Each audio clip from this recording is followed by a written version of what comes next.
Bismillahirrahmanirrahim. Bismillahirrohmanirrohim. Assalamualaikum warahmatullahi wabarakatuh. Solawat dan salam selalu dan tetap tercurahkan kepada junjungan kita Nabi besar Muhammad Sallallahu Alaihi Wasallam.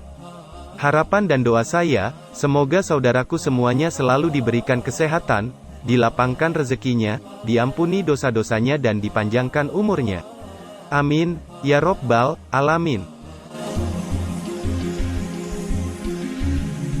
Sahabat beriman yang dirahmati Allah, ini adalah kisah unik Nabi Muhammad, malaikat Jibril dan jenazah yang punya utang. Utang tersebut ternyata bisa hilang karena sebuah amalan yang sering ia baca semasa hidup. Bagaimana kisah ini bermula? Nabi Muhammad sedang berada di Madinah dan tiba-tiba iring-iringan jenazah lewat di hadapannya.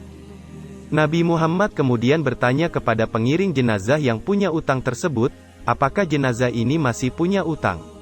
Iya, wahai Rasulullah, ia masih memiliki utang 4 dirham, jawab mereka. Rasulullah pun bersabda, maka, solatkanlah jenazah ini. Aku tidak akan menyolatkan siapapun mereka yang masih punya utang dan belum melunasinya. Usai bersabda, malaikat Jibril pun turun dan menemui Nabi. Wahai junjunganku, Nabi Muhammad, ada salam dari Allah untukmu. Dia juga berfirman, aku telah mengutus Jibril dan menyamar sebagai manusia untuk melunasi utang dari jenazah yang punya utang ini.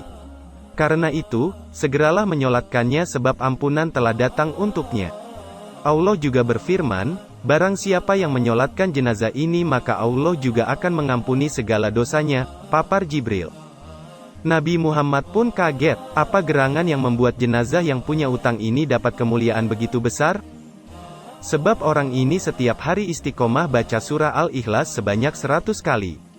Dalam surah ini banyak hikmah dan pujian-pujian dan sifatnya, tutur Jibril.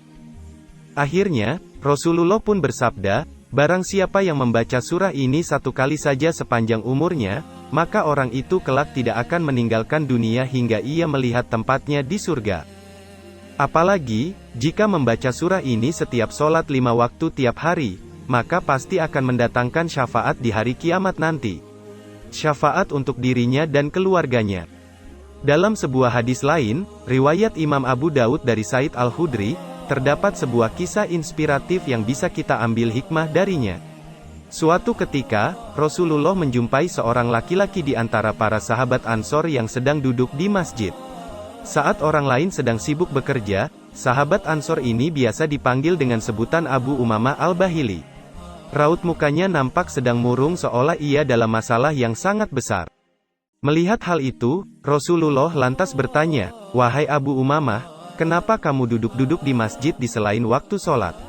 Saya sedang gundah dan terlilit hutang ya Rasulullah, jawab Abu Umamah. Kemudian Rasulullah balik bertanya, maukah engkau aku ajarkan sebuah doa yang apabila kamu membacanya, maka Allah akan menghilangkan gundahmu dan membayarkan hutang-hutangmu. Mendengar ucapan Rasulullah, Abu Umamah tampak senang seraya menjawab, tentu, ya Rasulullah.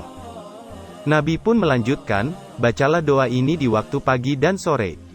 Ya Allah, saya mohon perlindungan kepadamu dari kegundahan dan kesedihan, saya juga mohon perlindungan dari sifat lemah dan malas, bakil dan pengecut, saya minta perlindungan kepadamu dari hutang yang bertumpuk-tumpuk dan dari orang yang suka menghardik.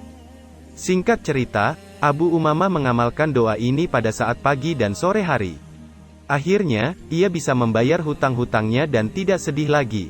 Dengan senang ia berkisah, saya mengamalkan doa tersebut, kemudian Allah menghilangkan kesedihanku dan membayarkan hutang-hutangku.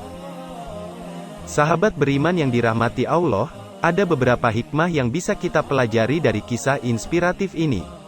Pertama, dalam kisah ini kita bisa belajar tentang pentingnya berdoa dalam Islam. Nabi mengajarkan para umatnya untuk berdoa dalam setiap aktivitas sehari-hari. Doa adalah harapan dan permohonan dari seorang hamba kepada Tuhannya agar diberikan kebaikan dalam segala kehidupannya. Dengan berdoa, kita menyadari bahwa manusia adalah makhluk terbatas yang membutuhkan bantuan Tuhan dalam berbagai hal. Dalam konteks hadis ini, Nabi mengajarkan kita untuk menghindari sifat-sifat buruk atau hal-hal yang disebutkan dalam hadis, di antaranya hutang yang menumpuk. Kedua, dalam hadis ini, Rasulullah mengajarkan kepada kita tentang pentingnya berusaha dan bekerja. Hal ini ditunjukkan dengan pertanyaan Rasulullah kepada Abu Umamah, kenapa dia duduk-duduk di masjid di selain waktu sholat dan di saat orang lain sedang sibuk berusaha. Dalam Islam, orang yang bekerja sangat diapresiasi setinggi-tingginya jika pekerjaan tersebut diniati dengan benar. Dalam hadis yang diriwayatkan oleh Imam At-Tabrani, Nabi pernah bersabda, "Barang siapa bekerja untuk kedua orang tuanya, maka ia berada di jalan Allah. Barang siapa yang bekerja untuk anaknya yang masih kecil maka ia berada di jalan Allah. Barang siapa yang bekerja untuk dirinya sendiri agar ia tidak minta-minta, maka ia juga berada di jalan Allah." Begitulah akhlak Rasulullah Shallallahu Alaihi Wasallam yang selalu menjadi sahabat yang baik bagi sahabat-sahabatnya yang sedang mendapatkan masalah. Jika kita ingin mengikuti sunnah Rasul, maka kehadiran kita dalam masyarakat seharusnya menjadi pemecah persoalan bukan malah sebaliknya. Semoga dengan kisah ini, kita bisa meniru akhlak Rasulullah Shallallahu Alaihi Wasallam yang selalu peduli sesama orang. Amin, ya Rabbal Alamin.